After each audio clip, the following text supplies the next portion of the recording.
guess, because we're all trying to figure this out together, and Amr pointed this out, a name doesn't necessarily matter. That's almost a disadvantage for us. Like, we go into communities, they're trying to do stuff very community-driven on a local level, and we go in and say, hi, we're from NBC Bay Area, NBC New York. People don't want to talk to us on that level, because like, what credibility do you guys have on that? People aren't typing in organically NBCNewYork.com, NBCBayArea.com. It's not happening. For us, when we're short on numbers, we have people that are pulling backdoor deals with Drudge to link us on his site, because that's the #1 aggregator tool for us. And that's the type of games that we're playing in newsrooms. You know, there's a concept of a pivotal moment, and as we know, when we were following Egypt, it was a very tragic event of a gentleman named Khalid Said, who was a businessman. He was tortured to death.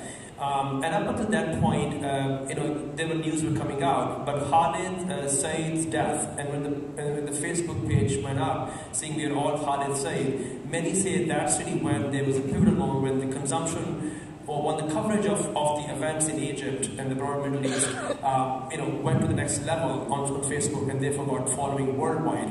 So I'm going to ask a question to a panel, and I have a view on this as a CEO of Yonta Media Group, and we launch products, and we see a certain inflection point in virality when we know that this product is going to have an impact. But when it comes to a news story, when it comes to content, is there a pivotal moment?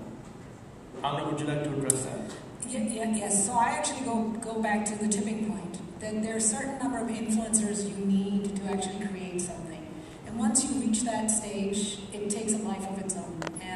To give you an example of the whole Egyptian revolution, it was interesting that it was the few influencers. I think the Facebook connectivity was about 200,000 people had an account, and it went from 200,000 to 5.2 million within 2 weeks. So a lot of people started logging on because once the group started going, and then a lot of people saw it, they joined it. And then what I had heard from Josh Rushing at Al Jazeera, that Al Jazeera started focusing on Tahrir Square and started broadcasting to 90% of Egypt, so they all got involved. So there's always a few influencers that tip the story, or whatever you want to call it, you know, and then the others start following. So traditionally, we all knew with the companies and businesses, there's a inflection point where you start taking off exponentially, and that's what happened. Interestingly enough, Josh Rushing also mentioned to me that the Facebook registrations, that the faster growing, are actually in Pakistan right now. So he said, is that a predictor? There's a revolution coming? And I said, I don't know, but the number of people who are adding on to Facebook is the fastest right now in Pakistan. All right, so on that, since you brought Pakistan up, and I think we saw a bit of a reaction from our audience.